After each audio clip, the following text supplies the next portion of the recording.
Boa noite, Cacau. Seja bem-vinda.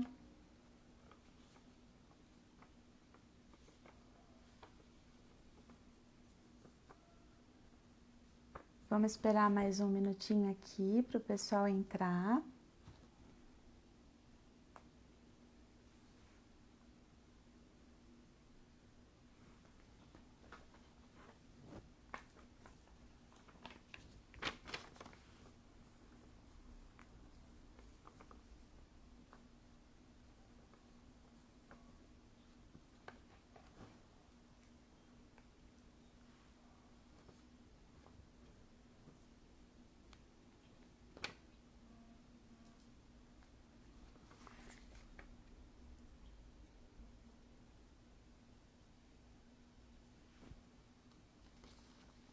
Você viu os unicórnios? Tem vários espalhados pela casa.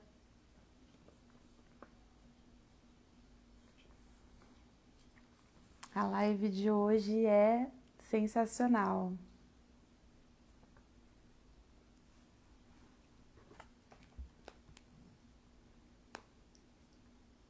Para quem tá vendo um pouco da câmera mexer, é que a minha gata tá aqui do lado, ela tá terrível.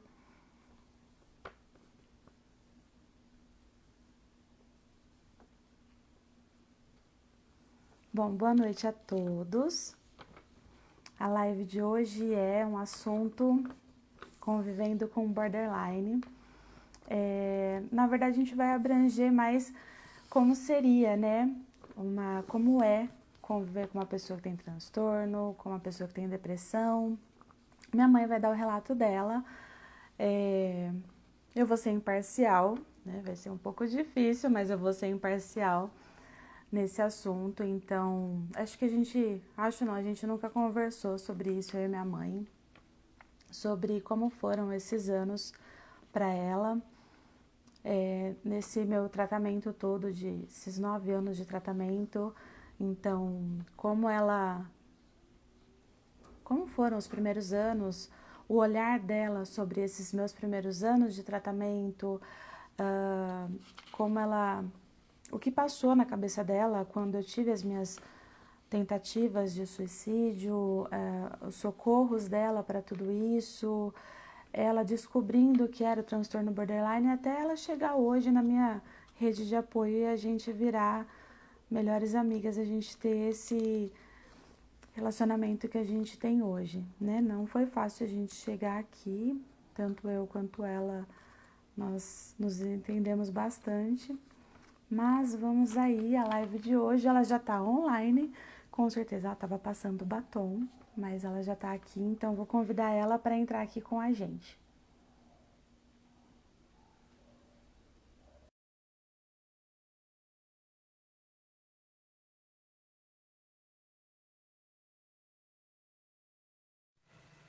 Oi, boa noite. Oi, Tudo bem, mãe. filha? Então, faça a sua apresentação, como eu dou a oportunidade para todo mundo, então, por favor, faça a sua apresentação. Olá, gente, boa noite. Meu nome é Simone, Aparecida de Lima de Zeró. Sou mãe da Gabriela, aqui presente. Ela que está à frente desse projeto super legal e importante. Importante também falar sempre sobre saúde mental, porque ainda há um tabu muito grande falar que eu tenho depressão, ou eu tenho um problema, ou eu tenho um transtorno. Ninguém sai falando sobre isso e muito menos pedir ajuda. Estou aqui um pouquinho nessa noite para estar falando das minhas experiências, do que passamos, da nossa convivência. Eu como mãe, a Gabi como filha e com esse transtorno borderline. Boa noite a Só todos. vou deixar claro aqui que hoje a minha mãe me ligou, né? A gente se falou na hora do almoço, e aí ela falou, vamos repassar, né, um pouco das respostas, das perguntas, e eu preferi não saber, né, das respostas, porque eu não sei o que a minha mãe vai falar hoje, então, assim, é dela, não tem interferência nenhuma minha, é tudo dela realmente, então, assim, eu sou imparcial nisso, tá? O que vier é realmente dela, A gente realmente nunca sentou e conversou sobre isso. E vê se não E eu some, viu, pedi, Gabi, depois. não vou, né, não vou sumir. Então, eu pedi para a primeira pergunta dela para ela falar e sem pesquisar, com as palavras dela, que o que é borderline para você, mãe? Bom, primeiro eu queria salientar aqui que eu também não sou nenhuma é, profissional da saúde, não tenho nenhum conhecimento profundo, técnico, literário sobre o assunto. O que realmente eu vou falar são as minhas experiências, as minhas buscas sobre alguma literatura, o que fazer neste momento, ainda mais aí nós somos uma geração de tanta informação, de tanta facilidade nas mídias, né? Então, jogar no Google o que era isso, como que eu lido com uma situação assim, a minha filha está assado, nossa, o coitado do Google foi e me aguentou bastante. Mas vamos lá. Eu entendo que o transtorno de borderline, para mim, como que eu vejo você, Gabi, tudo que aconteceu, é 8 ou 80. É uma linha que divide. Uma hora está tudo bem, tudo maravilhoso, em questão de segundos. Em questão, assim, às vezes isso me pegou muito, né? O porquê de você estar agindo daquela maneira que parecia, nossa, mas por que ela está tendo esse comportamento? Só porque eu contradisse alguma coisa que ela disse, alguma opinião contrária à sua. Em questão de frações de segundos, estava tudo bem, daqui a pouco está tudo mal. É amor, daqui a pouco é ódio. Estava tudo tranquilo, daqui a pouco aquela raiva, aquela agitação. E principalmente quando se fala na questão de rejeição. É um medo que se tem de ser rejeitado pelas pessoas, pela família, pelas pessoas estranhas, pelos familiares, quem já está ali no dia a dia. É se sentir sempre acolhido e maior medo de sentir-se abandonado. Eu não sei se eu fui clara. Peço desculpa também, Foi. gente, que é a minha primeira live, a gente acaba ficando um pouco aflita, nervosa, né? Imagina. Tá lindo, o batom tá em dia, tá lindo. Então tá bom.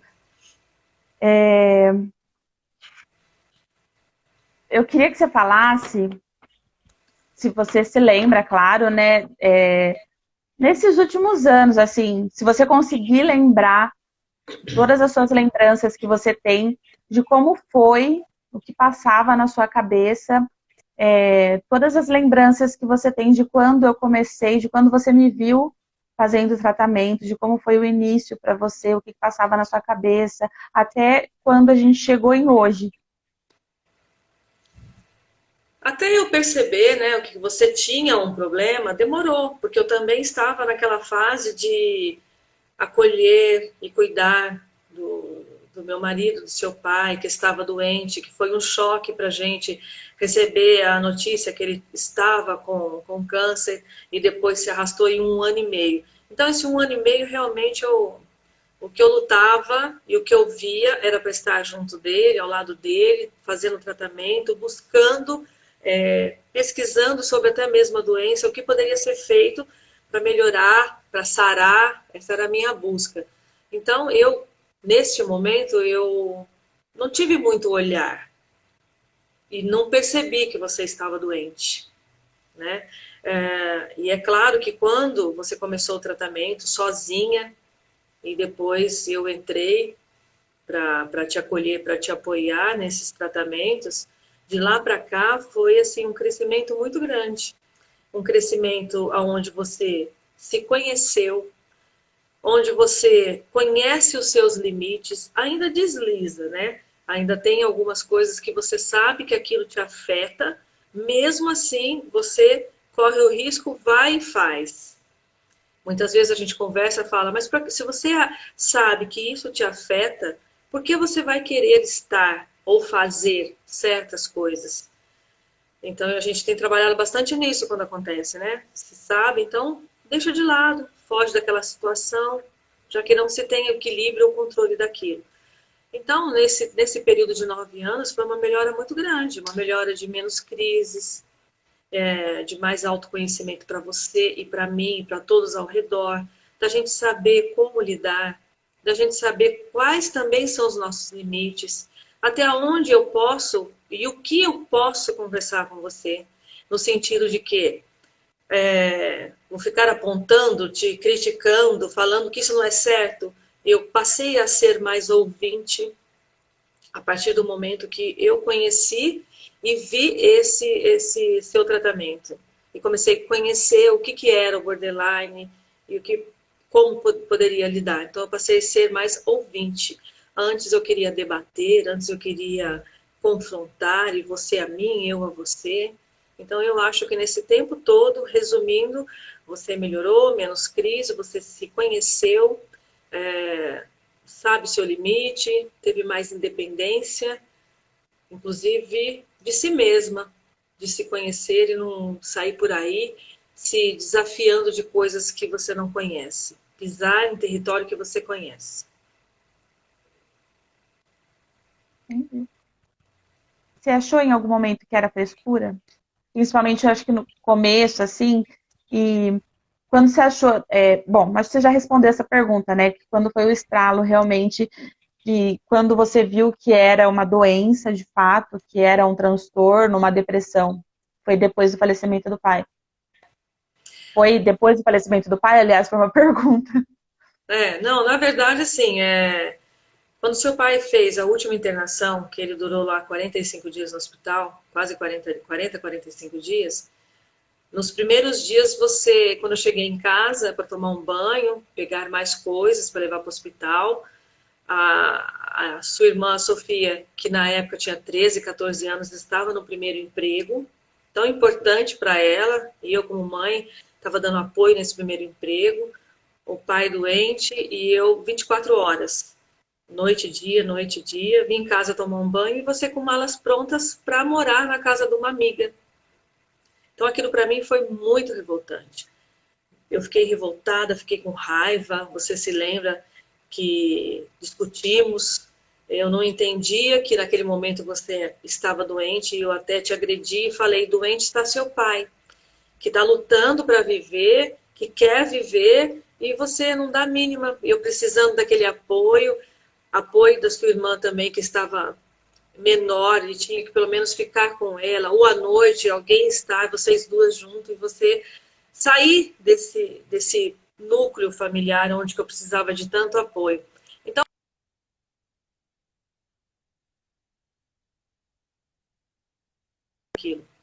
aquilo para mim eu achei escura. Eu achei que era uma coisa de adolescente, apesar que você não era adolescente, né? Nessa época você já tinha passado essa fase da adolescência, mas eu achei que era uma crise nossa de filha para mãe, mãe para filha. Sempre achei que você não gostava de mim. Aí isso foi atenuando isso, acentuando.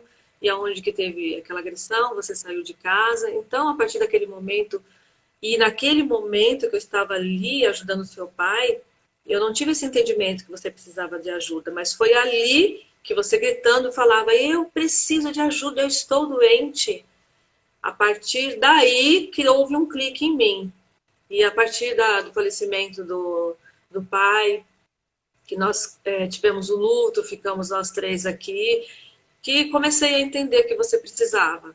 Além do meu luto, e eu me afastei um pouco, fiquei muito reclusa comigo mesmo, a gente quase não discutia.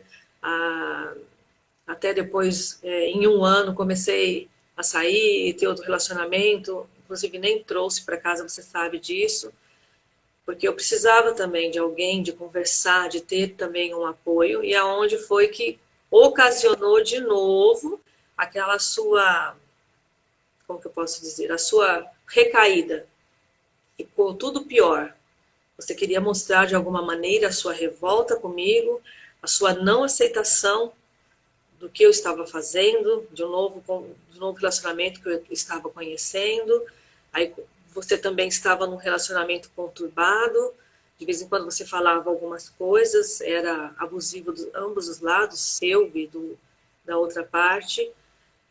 E você realmente terminou o relacionamento, a outra pessoa terminou e você foi morar para outra cidade, para Pernambuco, na casa do casal amigo, aonde que eu não tinha muito contato, porque tudo que era seu amigo, família, que você tinha muito relacionamento, eu evitava me relacionar. Por quê? Para não te conflitar. Porque tudo você achava que eu estava fazendo de propósito para te chatear. Eu tinha esse medo, essa era a impressão que passava. Então, até mesmo com a Pri, que é super querida, uma amiga, beijo, Pri, se estiver assistindo, que te acolheu lá em Pernambuco, que teve maior paciência e tem até hoje paciência também com você. Por isso que eu não tive tanta, naquele momento, tanta ligação, tanta intimidade com ela, mesmo você estando lá, porque eu tinha que ficar um pouco afastada, porque eu tinha o medo de você me criticar, ou o medo de você achar que eu me aproximei para ficar te vigiando. Então, tudo que era seu, eu vigiava mais de longe, sem muita intimidade. E nesse momento, lá em Pernambuco, com aquele relacionamento que a pessoa desistiu, não queria mais, você achou que ia lidar bem com isso, não deu. Depois você assumiu que fez várias coisas, mesmo à distância, num lugar tão lindo, com pessoas tão legais, não conseguia tirar o foco daquela obsessão, né? E nesse momento lá, quando você tentou, eu vi que realmente eu tinha que pegar a rédea disso tudo, pegar a rédea de você, a rédea do tratamento, começar a caminhar do lado. E aquela bagunça toda que foi, né? Eu fiquei sabendo através de uma psicóloga que você ia na época, que eu não tinha muita. Não era afinidade, como eu ainda não sabia, não teve esse clique muito grande que você realmente precisaria de ajuda, você ia por conta. Ela me ligou e disse que você estava preocupada com você, que você passou uma informação, tipo um recado que estava dando tchau, que era para eu ficar atenta. Ali pronto, né? Ali para mim realmente foi como que eu vou fazer? Eu aqui em Americana, em São Paulo, no interior, essa menina lá em Pernambuco, como que eu vou fazer? Se eu tivesse um jatinho, um avião, já pegaria, já ia levar, já ia botar lá no avião e vem aqui, vamos se cuidar, vamos se tratar, estamos juntos. Eu sei que. E nesse momento, qual foi a sua reação? Foi de novo quando eu falei para você vir embora, que as suas amigas tinham. Eu tive que usar esse argumento, que foi suas amigas, porque tudo que era envolvia eu, sua mãe, você tinha me rejeitado. Lembra disso? Você rejeitava, falava que não queria. Então tive até que mentir que foi suas amigas, que falou que você queria que você voltasse, que compraram uma passagem aérea, que as suas amigas iam te buscar no aeroporto, e você extremamente dopada, no voo inteiro, e eu e uma amiga sua, Ju, que fomos te buscar. E desde o início você achou que eu estava te rejeitando, mas na verdade foi toda uma rede de proteção para trazer você mais perto, para eu acompanhar você, tentar ao máximo acompanhar sem conflitos, acompanhar para poder te ajudar. Foi nesse momento, nessa primeira tentativa, que realmente eu achei que me deu esse clique que ou eu pego ou eu largo de vez. Que não dá para largar, né? Claro que não. E o que passava na sua cabeça? Teve essa vez e teve abril de 2019 também, né? Quando o Vinícius pulou aqui em casa, né? Precisou pular o muro e tal. O que passou na sua cabeça nessas vezes que você precisou me socorrer? A primeira reação é a gente dar uns tapas, dar uns cloques, puxar cabelo, dar beliscão. É verdade, a gente fica tão desesperada que vem aquela revolta, aquele medo de te perder e, ao mesmo tempo, te dá uma sacudida, falar: que é isso, menina? Não é possível. Jovem, bonita, inteligente, e ter essas atitudes que, no fundo, acaba assim. Você se prejudica, você se machuca, de repente era momentaneamente para poder tirar um pouco outros tipos de dores, e a gente também sofre. A família, eu, sua irmã, todo mundo que está em volta. E na verdade eu não vou mentir, toda vez quando eu soube e que senti alguma coisa para te socorrer nesse sentido, o que eu queria fazer era te dar uns tapas. Tipo, por que você faz isso? Todo mundo aqui te ama, não faça mais isso. Não sei te dizer o misto de sentimentos, de impotência, insegurança, aonde que a gente está errando, ou como mãe, ou como a sua irmã, você entendeu? Mas a verdade é essa, a vontade era te dar realmente, ao mesmo tempo, socorrer e te dar uns tabefes ao mesmo tempo. Tipo, acorda para a vida, mas eu sei que é difícil.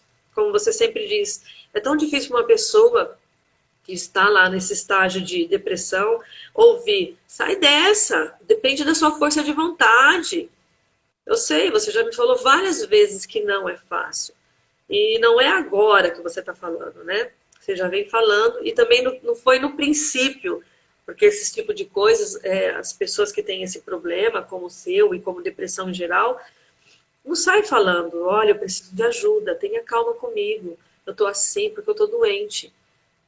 Então, é difícil também a pessoa que tem depressão, um transtorno, se abrir e chegar para um familiar e falar, eu preciso de ajuda. Até ele se sentir acolhido, que no primeiro momento, não tem acolhimento. Nós, do outro lado, como mãe ou como familiar, até a gente entender que isso é uma doença, primeiro teve, por que você está fazendo isso? Sua chata, isso é frescura, ou está com preguiça, entendeu? Na verdade, demorou bastante, né, pra gente ter isso por muitas vezes não, eu demorei bastante, e foi com muita terapia que eu ressignifiquei muita coisa na minha cabeça da nossa história também, porque eu sei que foi involuntário e você não passou isso pra mim. Você fez o seu melhor como mãe. Hoje eu vejo isso, mas muitas falas suas e passando o melhor como mãe, na minha cabeça surgiram como pensamentos sabotadores de que, e por muito tempo eu carreguei como trauma de que eu atrapalhei a sua vida, que eu fui indesejada, de que você não me amava. Então, isso foram por anos na minha vida. Só que hoje eu ressignifiquei isso e demorou muito. Então, hoje as coisas são melhores. Então, assim, hoje as coisas são melhores por causa disso, por ter ressignificado. Mas por anos não foi assim. Né? Por anos eu carregava isso como um trauma. Por anos eu pensava diferente. Por anos eu sentia muita raiva. E às vezes por falas que eu sei que não foram falas bestas, às vezes, do tipo, ah, se eu pudesse eu teria feito diferente. Eu queria ter estudado, eu queria ter tido a minha independência. São falas bestas, mas que na minha cabeça gerou conflito, do tipo que eu vim na hora errada, eu não devia estar aqui.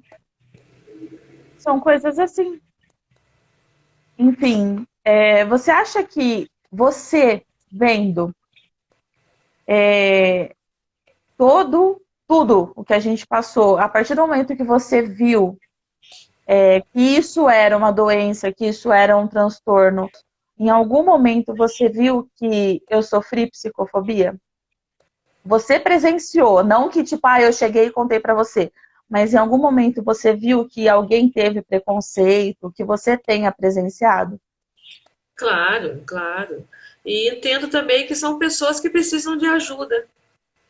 Ajuda porque pessoas que têm preconceito e acham que é frescura, que não entende, que um dia você vai largar, se você largar tudo isso, você vai ficar bem. É, não tem um entendimento. Vive naquele mundo com aquela certeza e com aquela razão e não sai para procurar, sabe? Não sai daquele núcleo para poder procurar uma informação numa internet. Eles desconhecem também as pessoas que acham isso. O tão difícil que é para uma pessoa que tem depressão, às vezes, tomar um banho. Para mim é tão fácil. Eu posso estar cansada, tive vários lutos importantíssimos na minha vida, o pai, a avó, a avó que eu falo é meu sogro, a minha sogra, pessoas queridíssimas, entre outros. Primeira coisa que a gente pensa é num banho, um dia de muito cansaço físico ou mental, ou muita dor. Primeira coisa é um banho. Mas para a pessoa que está ali com depressão ou com algum problema do tipo, É tão sacrificante tomar um banho, como você já me disse, é um esforço mental tão grande de pensar, eu preciso tomar banho, eu vou tomar banho, mas eu não consigo sair da cama.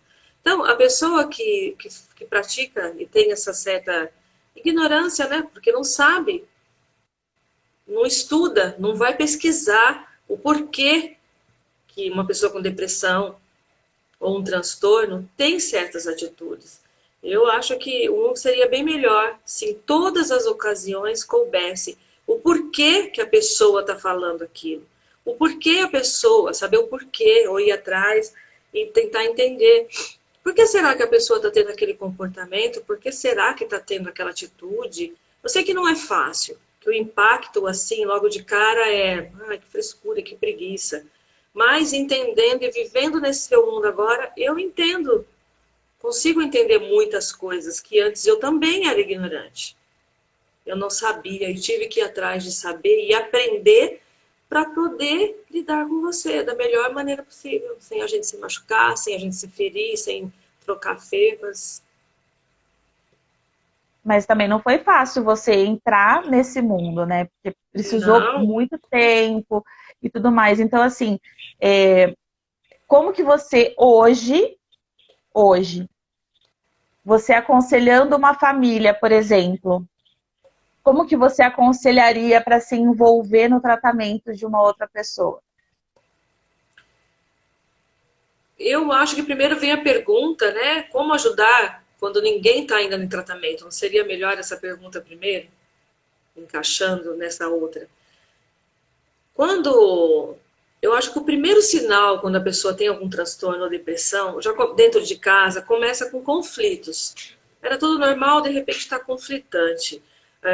Chega em casa, já vai direto para o quarto, não se socializa, se isola, é, tudo fala e responde a ferro e fogo. E a pessoa do outro lado, seja a mãe ou o pai, se sente não sabendo o que está acontecendo. Reage de que forma? Reage também falando, respondendo. Por que você está fazendo isso? E a pessoa que está doente não vai sair falando, ah, é porque eu estou mal, que eu estou depressivo, que não sei o quê. Não sai falando. Então, até a Ou gente pedir entender. ajuda, por exemplo, ai, me ajuda, que é a parte mais difícil, já chegar e pedir ajuda. Nesse começo é tudo muito conflitante, é assim, relou, sai faísca, já chega de mau humor. Aí eu, como mãe, chegava para você e falava, nossa menina, como que você tá chata? Muitas vezes, né? Como você está insuportável, porque eu não entendia que era um problema, até eu começar a ver que realmente era um problema de saúde. Então, eu acho que o princípio de tudo é entender esses conflitos, tentar ouvir mais, ficar um pouco mais em silêncio, observar, dar uma de investigadora mesmo, entendeu? Dar uma olhadinha nas coisas, sem que essa pessoa saiba, vai dar uma olhadinha no quarto, fica atento a alguns sinais, se está saindo, se está saindo de casa, se está acompanhado, se está se afastando dos amigos. Fica atento a tudo isso. Se está dormindo demais, se chega, só quer saber de discussão por pouca coisa, seja por comida, seja porque não vai lá na cozinha comer, chega já vai para o quarto, se não quer tomar banho. Então tem que ficar atento a isso. Com isso, se ficar atento e começar a ter menos discussões depois, você, a pessoa do outro lado, uma mãe ou um pai, ser ouvinte, começar a ouvir, com certeza essa pessoa que está doente vai começar a se abrir mais com eles. Então a gente tem que acolher, tem que entender, vai ter o momento de conflito, tentar entender, ser ouvinte até você entender o que está acontecendo, para depois ele se abrir, a pessoa se abrir e vocês caminharem juntos. Olha, então você está tendo isso, qual a sua dificuldade? Então vamos procurar um tratamento. E existem tantos tratamentos, né? Os CAPs aí de todas as cidades, comunidades de bairro, igrejas de bairro, seja de qualquer religião. Busque, sempre vai ter um profissional de psicologia, pelo menos, ou psiquiatria, que possa fazer um atendimento. Se a pessoa que está doente não quer ir, vá você. Como que eu lido com isso? Eu não sei, tenho vontade de bater, tenho vontade de puxar o cabelo, eu tenho vontade de dar um murro, me deixa tão nervosa. O que será que está acontecendo? Que eles vão começar a te orientar que caminho você deve seguir, entendeu? Até que você sendo uma boa ouvinte, largando um pouco de dar a resposta que eles ficam cutucando, que essas pessoas como você, tanto que eu achava que você me cutucava, você me agredia verbalmente ou atitudes para poder me provocar, não era provocação. Você estava chamando a atenção para que eu pudesse ser, para que eu não te desse as respostas naquele momento daquela agressão, ficasse quietinha, para você começar a se abrir para mim e para a gente entender tudo isso juntos. Foi Tem clara? também, foi claro. Tem também faculdades que oferecem também, Isso. faculdades que têm o curso de psicologia, muitas faculdades oferecem ali estágios para quem está cursando psicologia gratuito, então, atendimentos gratuitos, além Eu dos queria deixar CAPs claro da aqui, cidade. né? Eu queria deixar claro aqui que nós nunca fomos assim. Eu sempre falei para você, por ter, você ser minha primogênita, eu sempre falei, eu sempre queria tanto ter uma filha e ser a minha melhor amiga. Quantas vezes você já ouviu isso? E Inúmeras. antes de você ter esse transtorno e ter desenvolvido, porque isso não vem lá de trás, de criancinha, né? E nem de adolescente, você já começou com esse transtorno com 20 e poucos, 20 e tantos anos. E eu não entendia o porquê daquela aspereza toda. Eu me achava insuficiente como mãe, aonde eu errei, tantas vezes, mesmo trabalhando fora, mesmo estando fora, eu chorava, não entendia o porquê que você tinha essas atitudes. E depois veio aflorar tudo com a doença do pai, com o falecimento. Eu acho que começou também lá com o falecimento da avó, que deve ter tido algum gatilho assim que você começou, aonde que a gente começou a se estranhar como mãe e filha. Não foi fácil. Eu também, do jeito que ela vinha, já voltava, eu já dava de volta, ou é, respostas atravessadas, agressivas, do jeito que vinha, voltava, porque eu achava que ali, naquele momento, a gente não consegue pensar do lado de cá, como mãe. Por que será que ela está tendo essa atitude? Nesse momento você não consegue pensar assim. Você só pensa que menina desaforada. Olha o que está falando, olha o que está fazendo. E começa todos os ânimos a ficarem exaltados, onde que dava toda. Mas assim, a gente aprendeu, aprende todo dia. Nem sempre está tudo maravilhoso. Tem dia que também você está mal, não é? E a gente vai caminhando da melhor forma possível e pesquisando e tentando todos os dias melhorar. É. Hoje a gente está 300% melhor do que era antes. A gente ainda dá umas estranhadas às vezes, fica aí uma semana sem se falar, mas depois volta tudo normal. E Eu queria até a falar gente sobre fica. A Sofia falou pra gente não fazer casos de família aqui, então vamos Mas é um continuar. caso extremo de família. Não, eu queria dizer que até hoje, né, para as pessoas saberem o que a gente passou, o que a gente passa e que vive a realidade, né? Às vezes numa simples conversa, que inclusive eu preciso até perguntar para algum dos profissionais que te atende, se o doutor Rodrigo estiver nos vendo, um beijo enorme, É, eu muito não vi. obrigada por cuidar da Gabriela. Doutora Maria José, um amor também, muito obrigada por acompanhar e acolher mesmo. São profissionais excelentes que acolhem, digamos assim, como família mesmo, como filho deles. Então, hoje, semana passada mesmo, a gente estava conversando pelo Zap, ela me falou uma situação onde que eu falei minha opinião sucintamente e pronto. Já realmente virou a casaca. O que, que eu faço? Tiro o meu time de campo, vou ficar discutindo com ela até mostrar quem está com razão? Não, já mostrei o meu ponto de vista, não concordei. Se ela gostou bem e não gostou, amém. Ficou uma semana e tô aqui. Quando ela quiser vir conversar, e assim acontece, gente, dia a dia. É ou não é? Não é todo dia mar de flores. É.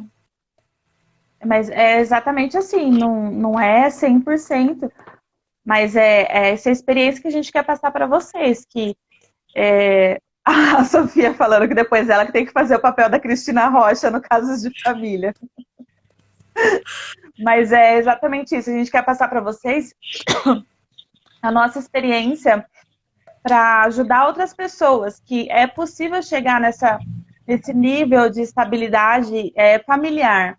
Né? Eu não conseguia pedir nenhum tipo de ajuda, seja para minha irmã, que eu sempre tive como a minha melhor amiga, seja para minha mãe, que a gente sempre teve ranca-rabo, nunca fomos assim próximas, e hoje eu tenho a minha mãe como minha melhor amiga, e criei a minha rede de apoio que, se não está bem, se eu vejo que tem é, pensamentos sabotadores, se eu vejo que tem uma crise se aproximando, que hoje eu já tenho essa identificação, eu consigo já ver que não tá bem, que se eu ficar sozinha vai ter merda, eu já consigo ligar para minha mãe chorando e falar, eu não tô bem. Já teve ligações há meses, alguns poucos meses, que eu liguei para minha mãe e falei, vem dormir comigo. Ela estava com Covid, infelizmente não pôde, mas ela me acalmou por telefone. Mas era uma ligação que eu sabia que se eu ficasse sozinha ia dar ruim.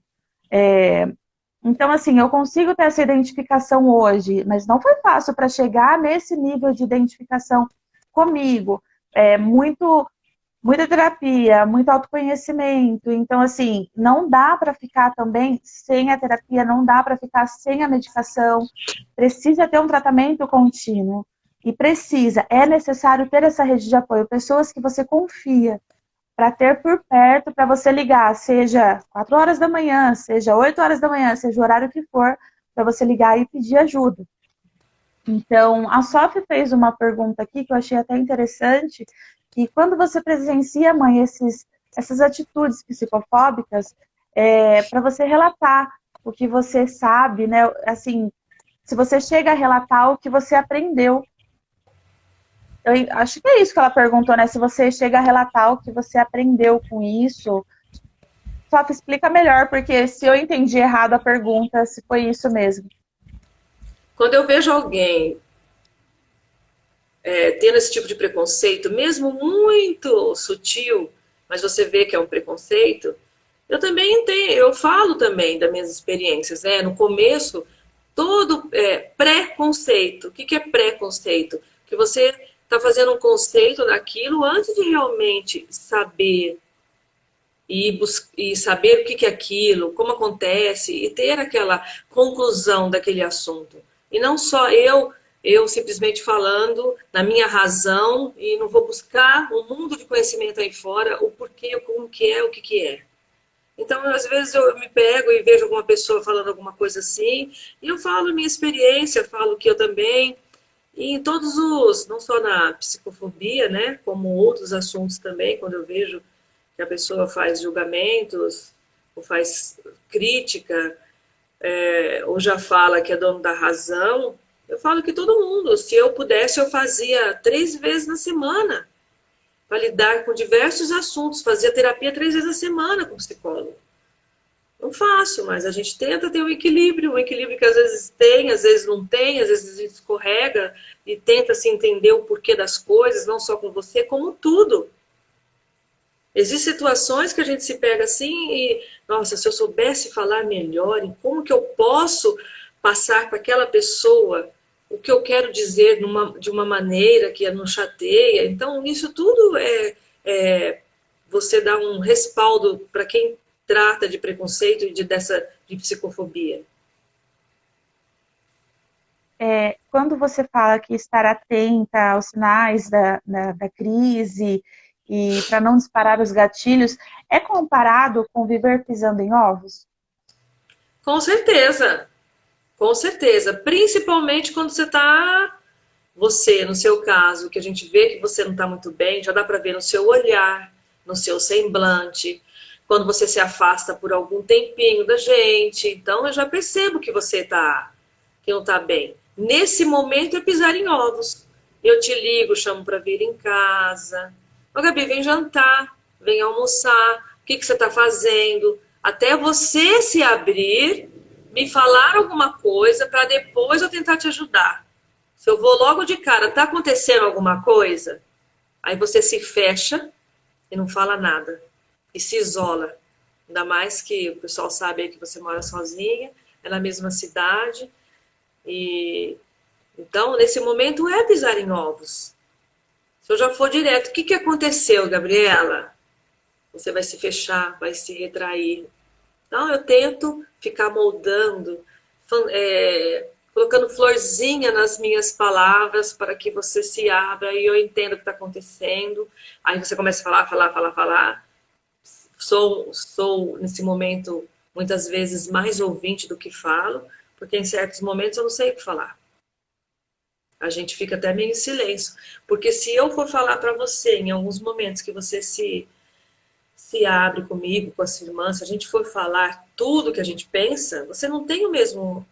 Não é a capacidade de raciocínio, não é isso. Mas você, com esse seu transtorno de borderline, é tudo tão à flor da pele que você não tem o mesmo entendimento que a gente. Pra gente é. Se o rapaz não tá querendo mais namorar, que se dane, quem tá perdendo é ele. Para você não, para você é aquele abandono, que dor. Fica sem tomar banho, vou falar aqui, tá? Fica sem tomar banho, cai naquele isolamento total, ninguém consegue falar com essa menina. Eu já pedi para uma pessoa pular o muro da casa dela e arrombar a porta e ver o que estava acontecendo, porque ela não atende celular, não atende nem sinal de fumaça. Então isso é pisar em ovos sempre. Quando tá tudo bem, ótimo, maravilha, vamos sair aqui. Mas de repente você me liga e dá para ouvir na sua voz, mesmo que você não fale claramente, estou precisando de ajuda agora, não sei o quê. Pronto, já aconteceu alguma coisa que você fica muito baixo astral, muito desanimada, que mexe de uma maneira com o seu equilíbrio que desestabiliza você completamente. Parece que todos esses 9 anos de vivência com psicólogo e psiquiatra parece que acaba, parece que nunca você foi neles. Até que a sua rede de apoio venha, eu como mãe, sua irmã, outras pessoas, conversa um pouquinho daqui, um pouquinho dali, te ouve, te só dá uma florida num jeito de falar aqui ou ali, aí parece, e tirar o foco, né? A gente tenta tirar você do foco daquilo que você pega como perseguição, como rejeição. Sai da sua casa, vem para cá, mesmo que você não queira ver ninguém, se isola mais aqui em casa, embaixo do nosso olhar, porque uma hora ou outra a gente vai se socializar. E aí, Gabi, vamos ver um filme, vamos fazer isso, vamos fazer aquilo. Não é sempre que você quer fazer as coisas, você já me disse. Mas nesse momento de oferecer alguma ajuda assim perto da gente, eu acredito que a gente está tentando tirar o seu foco da onde está o problema. Parece que você mergulha em um problema e não consegue sair. Está se afogando, está se afundando nele e não consegue sair. E a gente tenta te ajudar dessa maneira. Então isso é pisar muito em ovos. Entendi. Então, às vezes que o paciente, né, no caso, não falando de mim, mas dando conselhos agora, acho que você já até respondeu parcialmente essa pergunta. Então, no caso, quando o paciente não quer ajuda, ele não tem um diagnóstico, mas é suspeito de um transtorno, uma depressão, ele não buscou ajuda, mas a família notou ali alguma coisa, a família foi a primeira que percebeu. Se a família procurar ajuda, foi a primeira a procurar ajuda, já ajuda? Com certeza, já ajuda, porque você vai entender, né, que nem tudo é flores. Logo no começo a gente tem essa reação de quê? Que é frescura. Imagina não tomar um banho. Mas a gente que está desse outro lado, tem que não tem problemas de transtorno nem de depressão, é fácil. A gente toma um banho e parece que se renova. Mas como você disse, e outros médicos também já falaram, que é tão sacrificante até mesmo de pensar em tomar um banho. É um esforço físico, mental tão grande que te acaba fisicamente, te estressa de canseira, só de pensar quando você está mal, que você precisa ou acordar para trabalhar, mas mesmo assim você vai, ou tomar um banho. Então, nesse momento, até que a pessoa tenha essa percepção, vá procurar informação, vá nesses escapes, passa você, ou a família, o pai e a mãe, com o psicólogo, ou igreja, ou comunidade de bairro, ou algumas igrejas, seja ela qual for, tem alguns profissionais que atendem gratuitamente. Procure, vai, sabe? E isso só tem você se ajuda, ajuda o seu filho, ajuda o seu familiar que está doente, e com isso você vai começar a se abrir para esse mundo, sendo uma ouvinte melhor, para que o seu filho, de repente, venha até você e comece a se abrir e falar o que ele está passando. Se abrir e contar quais são o que ele está passando, quais são as dores, o que está acontecendo com ele. Entendi. Você quer falar mais alguma coisa antes da gente finalizar? Eu tive feito, já está na hora de finalizar tão rápido assim? Você viu? Passou rápido. Você achou que a gente não ia ter coisa para falar, ó? É que eu sou muito direta em alguns assuntos, eu fiquei com medo de faltar vocabulário, faltar o que dizer, sabe? De tão direta ser. A gente falou sobre pisar em ovos. A gente passou todas as perguntas. Você teve palavras. Enquanto você vai procurando aí, eu vou dar o recado.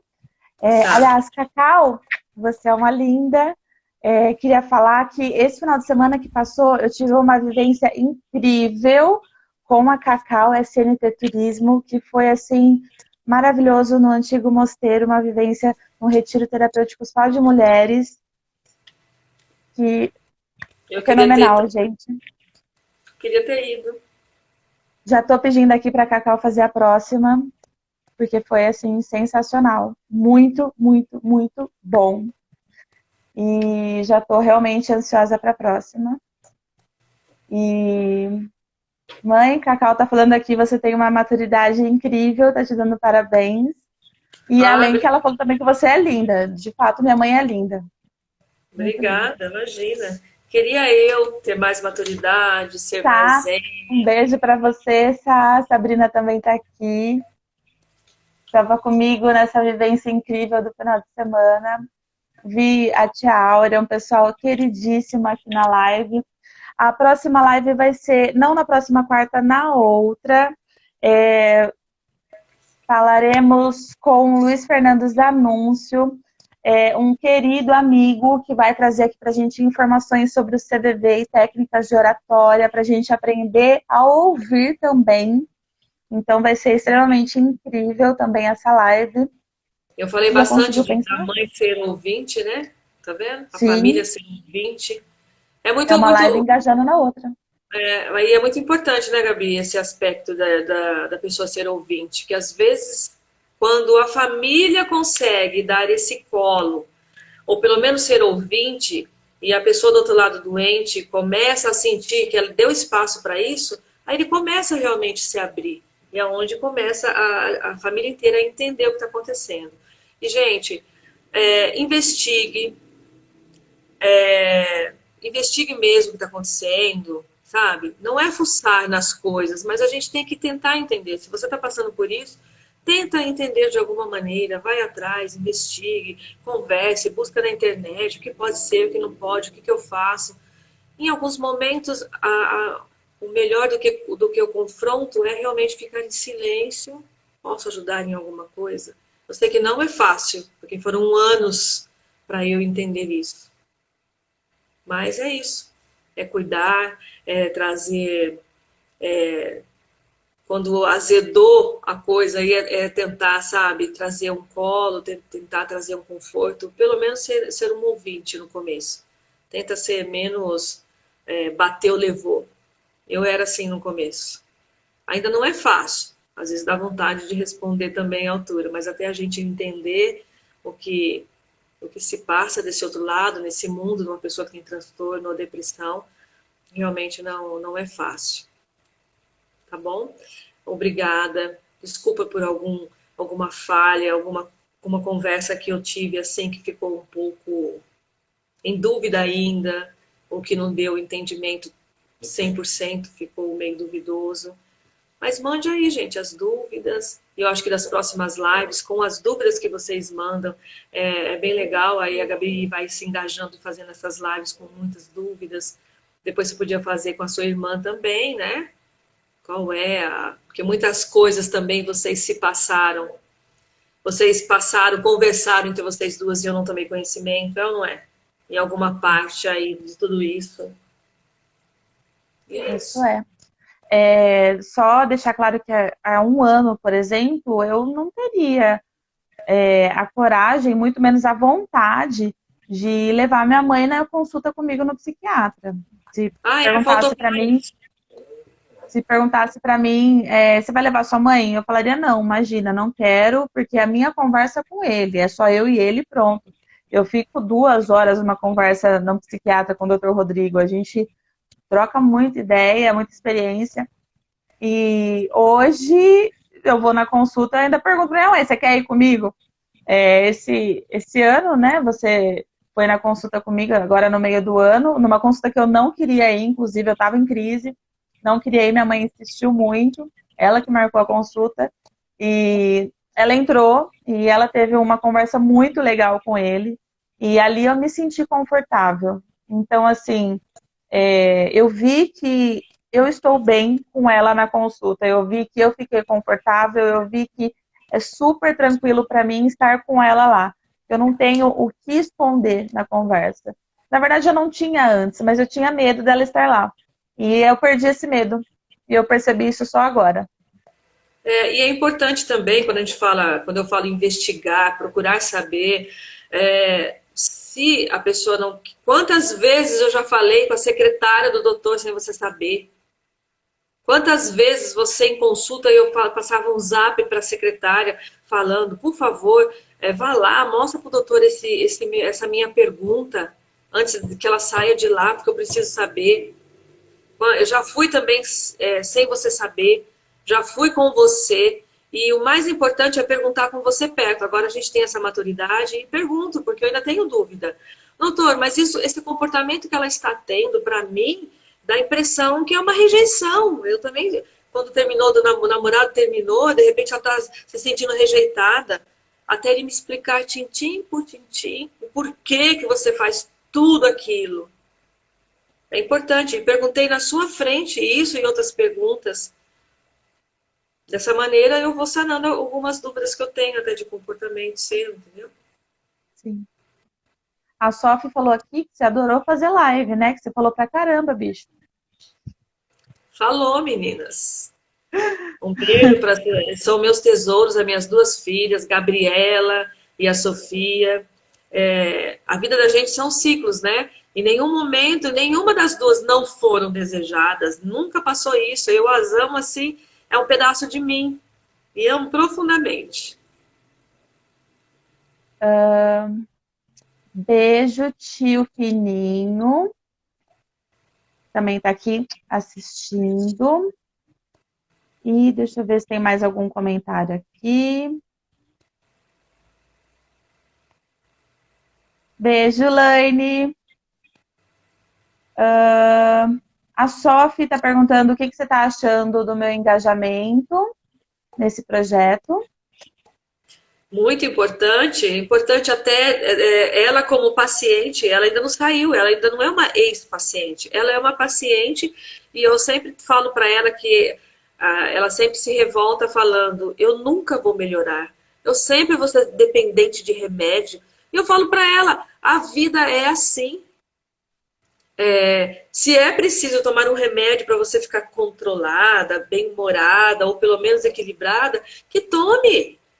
Que tome, não tem problema nenhum tomar o remédio pro resto da vida. E esse engajamento nesse projeto que começou assim, né, nasceu assim, em 15 dias já florou e já está tudo isso. E que se multiplique, que você consiga fazer um projeto social, um ponto de apoio, uma rede de apoio para atender outras pessoas, que a gente sabe o tão deficiente que é, infelizmente, o CAPS. Quantas pessoas não saem vagando por aí sem destino, nervoso, a ponto de cometer alguma coisa? Pensou um ponto que ele sabe que ele pode ir lá, sem marcar, sem nada, só para ter uma leve conversa? Quem sabe você não consegue tudo isso com pessoas que têm o mesmo propósito que você? E esse engajamento, além de você ser uma paciente no futuro e você possa até, de repente, fazer uma psicologia ou psiquiatria, quem sabe, na verdade, e isso só te traz benefício, porque você entende cada vez mais, falando mais de você, do seu assunto, do seu problema, você vai cada dia mais se autoconhecer. Se autoconhecendo, você não está levando mais de leve tudo? Ou não? Verdade.